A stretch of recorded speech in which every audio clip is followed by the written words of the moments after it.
Attorney Ricky Tumutorgo, nagtataguyod ng katotohanan, nakikipaglaban para sa bayan. Sa totoo lang, kung may didisiplinahin,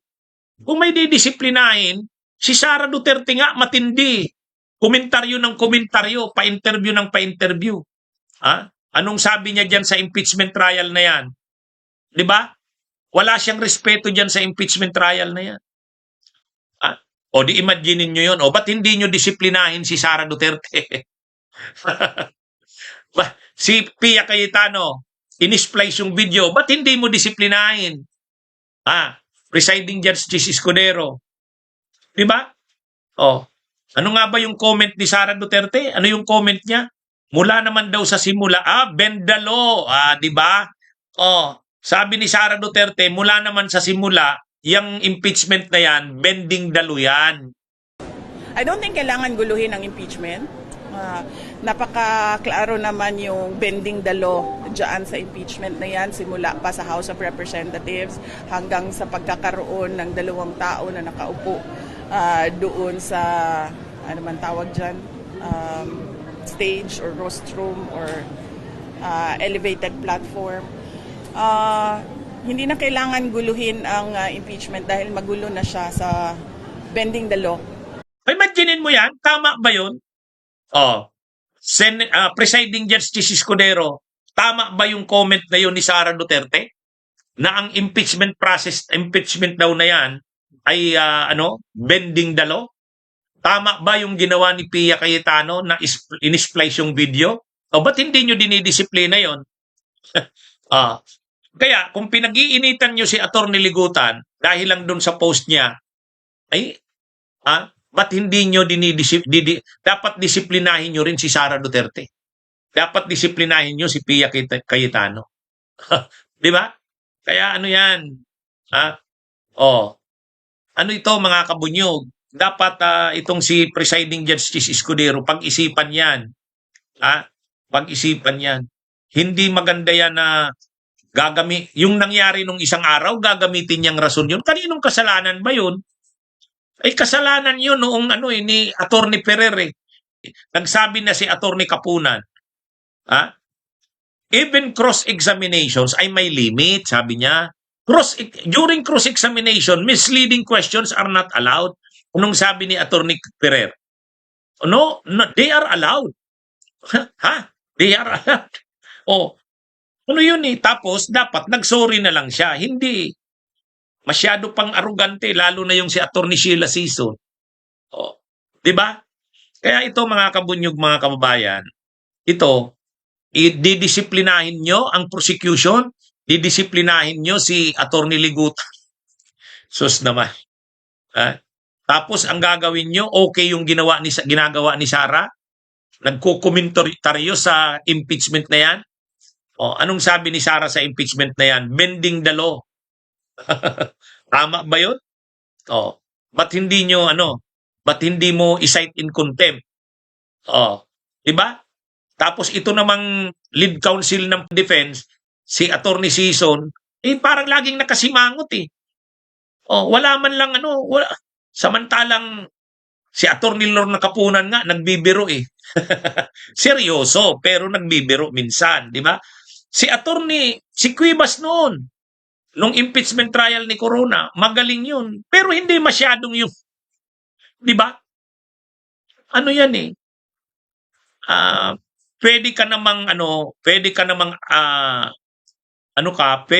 nagre-raise ka ng point mo, passionate ka sa pag-argue, pero wag yung agresibong masyado. Tapos pag nakukomentaryuhan dahil sa mali, magsusumbong sa presiding judge. Masyado ka naman pusong mamon. Diba? Diba? Alam nyo, itong mga ito, kung makapagkomentaryo itong mga ito, kaya ako, maraming nagsasabi sa akin, Attorney, kasuhan mo ng cyber libel. Attorney, ireklamo mo. Sabi ko, wag na. Bakit ako magre-reklamo? Ganyan din ako. Nagko-komentaryo din nga. Pag kinomentaryoan ako, di ba maraming nagsasabi niyan sa akin, Attorney, suhan mo na lang yan ng cyber libel. Attorney, sinisiraan ka, ginaganito ka, hayaan nyo yan. Oh, bakit ganun ako? Kasi tolerant din ako sa iba-ibang mga views eh. May sarili akong view, may view sila. Kanya-kanya tayong views. Di ba? Let 1,000 flowers bloom. Let 100 schools of thought contend. Di ba? Let 1,000 flowers bloom. Let 100 schools of thought contend. Di ba? Ang ganda nun. Bakit mo pipigilan yan? Bakit mo susupilin yan? Ha? Ako, lagi ba, ano ba ako? Pag may nagkukontra sa akin, sabi nga, attorney, tinitira ka ni Libayan. Hayaan mo na yan. Attorney, tinitira ka daw ni Toto Kausing. Hayaan mo na yan si Toto. Ganun naman ako eh. Di ba? Ganun tayo. Bakit masyadong... Ako, ganun ako mga kabunyog, mga kababayan. May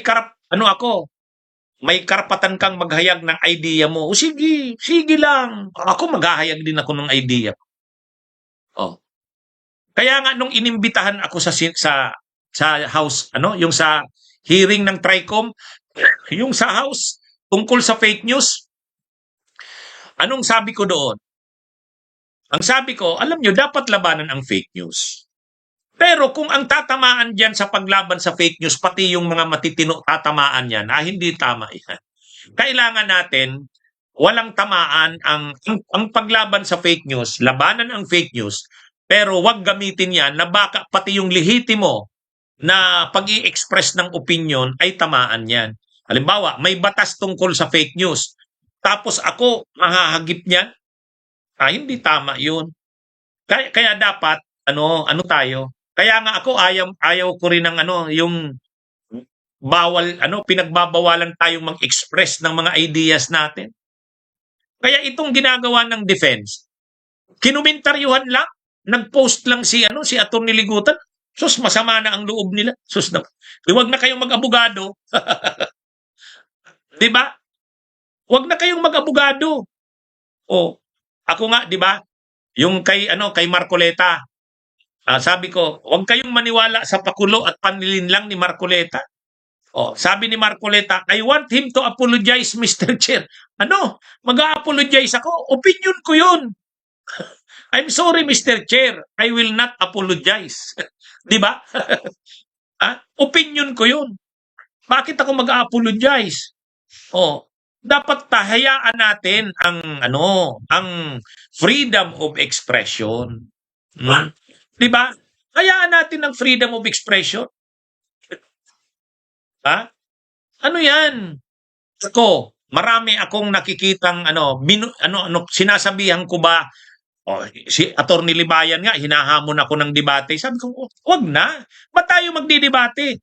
Naniniwala ka naman na tama ka eh. Naniniwala kang totoo ang sinasabi mo. Di bahala ka. Ako ganun din. Di ba?